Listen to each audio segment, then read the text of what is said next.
If you'll notice that sometimes many prophecies have certain patterns that you'll see the same things over and over again, that gives you insight that there is a God element to what's taking place.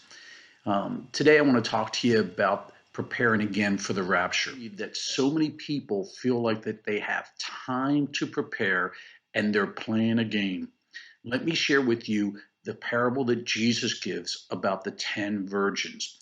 The 10 virgins are a parable that Jesus gives. Remember, he uses this at that time, the kingdom of heaven will be like 10 virgins. Whenever you see the word like or as, you know that what has taken place is that it's a story that it's not literal, but it's giving you insight. It's a parable. And he says, so the kingdom of heaven will be like 10 virgins. Now, all of them considered themselves pure. They all considered themselves virgins. In our today vernacular, we probably say they all considered themselves to be Christians.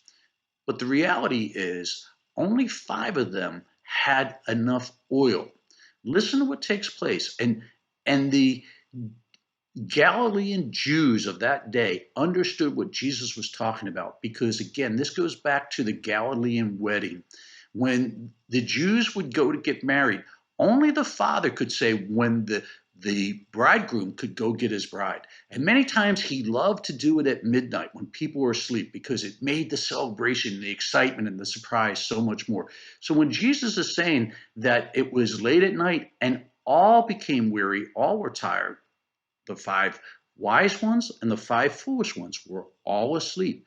But as the alarm rang and they could hear the banging of pans and they could hear the shouts and the trumpets blast, it was be saying that the bridegroom is coming.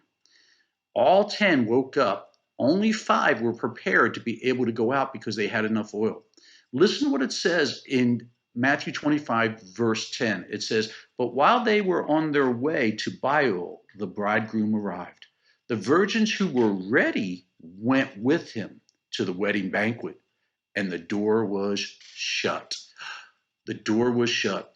This reaches back again to the time of Noah, where God placed those that were going to be protected for what was coming in the future in the ark, and he shut the door.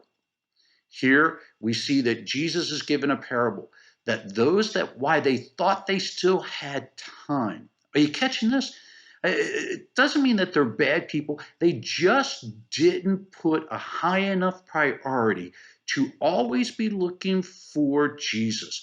In 2 Timothy chapter 4, it says that our hope is in this, those that are longing for his appearing.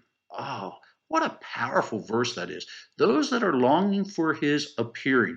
Obviously, the 5 foolish weren't longing for his appearing. They weren't longing for his coming back for them. They still were enjoying too much of life and said, this is a good life. I don't know how good heaven will be, but this seems to be a good life. So they thought they would have time to get ready. They thought they would have a day where they could understand and make the decision. Like the thief on the cross, many of them go, well, at that last moment, I'll make sure my life is right. And yet this says it comes like a surprise. We are in a season where there are so many surprises. Aren't you surprised how COVID has gone? Aren't you surprised at how much the government has been able to take over your liberties? Aren't you surprised at how little you really have say over your life? Let me tell you, the kingdom of God says, be ready, be prepared. Don't be like the foolish virgins that said, I'll get ready at that time. No, the door could be shut on your opportunity. Hey, if you're enjoying these prophetic secrets, I pray that you would pass it on with someone else, share it, like it, and subscribe to it. Until next week, have a happy Thanksgiving.